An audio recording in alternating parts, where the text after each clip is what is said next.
It was 2009, towards the end of when we were finishing Dragon Age Origins, when myself, Matt Goldman, and Mike Layla started to get together on a weekly basis to talk about the directions we wanted to take the franchise, and the things we wanted to explore if we had a chance to do so. We built a kind of a cartoon animatic of what we would like to be in the game if we were going to really pull out the stops and do whatever we wanted.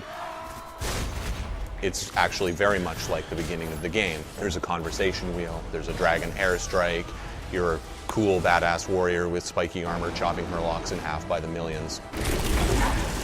It was exciting. It was like, wow, man, can we actually pull that off? Can we feel like the party works together to demolish foes rather than having their disparate abilities? So brainstorming with the core leads on Dragon Age is pretty exhilarating. I really love to lead him astray with crazy ideas. Every time we would talk, I'd start talking about how every piece of our art would involve Ulrich von Hawk, the lycanthrope character of our game, howling and like tasting his own blood. Anyways, it kind of got out of control after a while, so I had to drop it. But it was pretty fun while it lasted.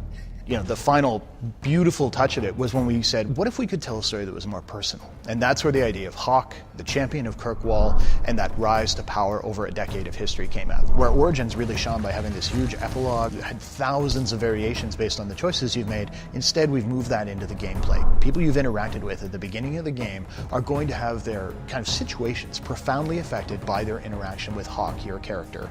If getting the relic gets Castillon off your back, then I'll help you retrieve it. There might be something I could do for you, if you're looking for company later. You re-interact with them, you see how that worked out. So we believe it may be our most reactive game to date. So here we were, we'd finished these brainstorming sessions. There's a lot of stuff on the whiteboards. There's a lot of pie-in-the-sky ideas. And then Dragon Age Origins came out, and it beat all of our expectations. Perfect scores, the VGA awards. We also had a bunch of meta reviews, comments coming in about Origins, and what really resonated for me was this resounding theme that Origins was an amazing story-based classical RPG, but that there were elements of it that seemed to be dragging. If you're telling a dark fantasy, you don't want combat to feel like you're playing a chess game with a friend.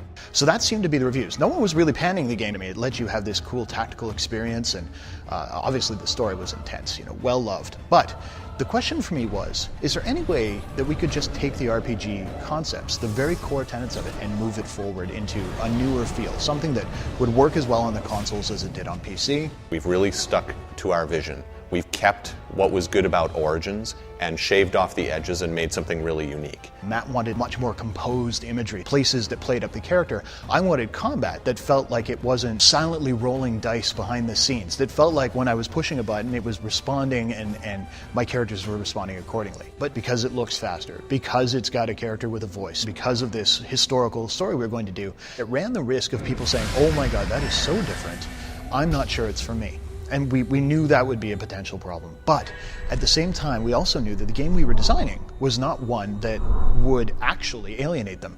So what we've been very open with is letting people go hands-on.